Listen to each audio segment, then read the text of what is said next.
እስኪ የሲዳማ ሐቆችን በተመለከተ ለአማርኛ አድማጮች በመላው ሀገሪቷ በዓለም ዙሪያም ላሉት አንዳንድ ነገር ለማለት ነው የመጣሁት። መቼስ በታሪክ አጋጣሚ የተለያዩ የኢትዮጵያ ብሔር ብሔረሰቦች ከሲዳማ ማህበረሰብ ጋር ኖረዋል። በተለይ ከአጼ ምኒልክ ዘመን ጊዜ ጀምሮ በርካታ ኢትዮጵያውያን በሲዳማ ውስጥ ከሲዳማ ጋር ኖረዋል። ተዋደው ተጋብተው ተዋልደው በተለይ የሲዳማ ህዝብ ራስን በራስ ማስተዳደር ጥያቄ አንግቦ ከተነሳ ጊዜ ጀምሮ ግን ባጠፋም ባላጠፋም ስሙ በዓለም ሲጎድፍ ቆይቷል።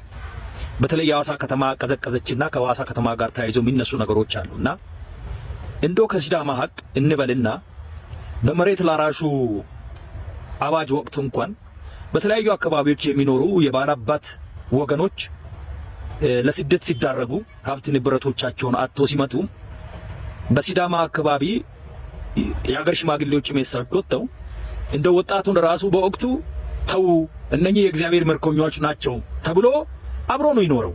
አንተም ከዚህ መልስ አርሰኑር እኛም ከዚህ መልስ እናርሳለን ነው።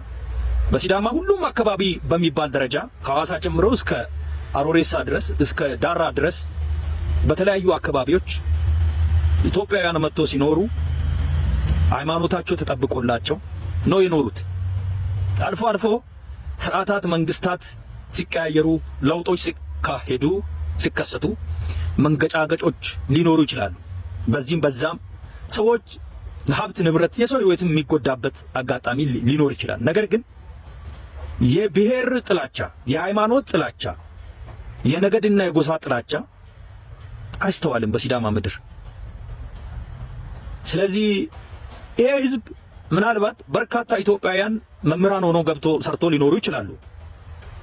የግብርና ባለሙያዎች፣ ሐኪሞች ሆነው በተለያየ አጋጣሚ በሲዳማ ውስጥ ሰርቶ የወጡ የኖሩ ሰርቶ ሄዶ አግብቶ ጎጆ ቀልሶም ዛሬም የሚኖሩ ወገኖች አሉና ታዲያ ብዙ ጊዜ ራስን በራስ የማስተዳደር ዘመናትን የፈጀ ጥያቄ ህዝቡ ዋጋ ከፍሎ በማሳካቱ በዛ የሚገኝ በረከትም ቢኖር ከሲዳማ ጋር አብሮ የሚኖረው ሁሉ በጋራ የሚቋደሰው እንጂ ታዲያ በምን ስሌትና ሂሳብ ነው በዚህ ልክ አልፎ አልፎ ጥላቻ የሚነዛው?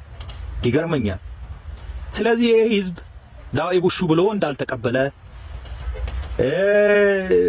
ከራሱ ሀቅ ውጪ የማንንም እንዳልፈለገ ምናልባት በመንገድ አንድና ሁለት ቦዘኔ ቦርሳ በሚነጥቀው ማህበረሰቡን በመፈረጅ አንድና ሁለቱ በሚያበላሸው ሁሉ ማህበረሰብን በመሳል ማጣጣል ማጠልሸት ልክ አይመስለኝም። ስለዚህ ከሲዳማ ጋር ይኖራችሁ ወይም ትናንት አባቶቻችሁም ኖረው በታሪክ አጋጣሚ ኖረው ዛሬ ወደ ሌላ አካባቢ የተዘዋወሩም ሊኖሩ ስለሚችሉ ደግ ማህበረሰብ ዳዊ ቡሹ ብሎ የሚቀበል ማህበረሰብ ሳይነኩት የማይነካ ባህሉን፣ ቋንቋውን፣ ታሪኩን እስካከበሩት ድረስ ማንንም አክብሮ የሚኖር የሚጫን ሳይሆን የሚቀበል ማህበረሰብ ስለሆነ ለዚህ ማህበረሰብ ለውጥና እድገት ከጎኑ መቆም ያስፈልጋል እንጂ ስሙን በማይሆን መልኩ ማጠልሸት የሚያስፈልግ አይመስለኝም። ስለዚህ ውድ ኢትዮጵያውያን በሀገር ውስጥና በውጭ ሀገር ያላችሁ ስለዚህ በሲዳማ ውስጥ የምትኖሩ የኢትዮጵያ ብሔር ብሔረሰቦች ለማህበረሰቡ ሁለንተናዊ ለውጥ ሁላችሁም አስተዋጽኦ ማበርከት ይጠበቅባችኋል። ስለዚህ ልማት ሲኖር የጋራ ይሆንና ክፋት ሲሆን ደግሞ የአንድ ህዝብ ብቻ ሊሆን አይገባምና በጋራ መቆም ያስፈልጋል የሚል እምነት አለኝ። እንግዲያውስ ይሄን ለመናገር ነው የመጣሁት። የሲዳማ ሀቅ አይደበቅ ይውጣ። ይህን ነገር ሲዳማ ለመስጊድ ጠቧት አያውቅም። መሬት ሲዳማ ለቤተ ክርስቲያን ለገዳም ጠቧት አያውቅም።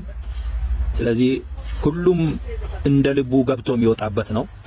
አልፎ አልፎ ደግሞ የሚገጥሙ ችግሮች በተናጥል አንድን አካል ነጥለው ለማጥቃት ሳይሆን እንደ ማህበረሰብ የመልካም አስተዳደር የፍትህ ሌሎችም ችግሮች ሊገጥሙን ይችላሉ። ግን እንደዚህ በንጥል በሆነ መንገድ የሚደርሱ ችግሮች የሉምና ይሄም ከግምት ውስጥ ቢገባ መልካም ነው። አመሰግናለሁ።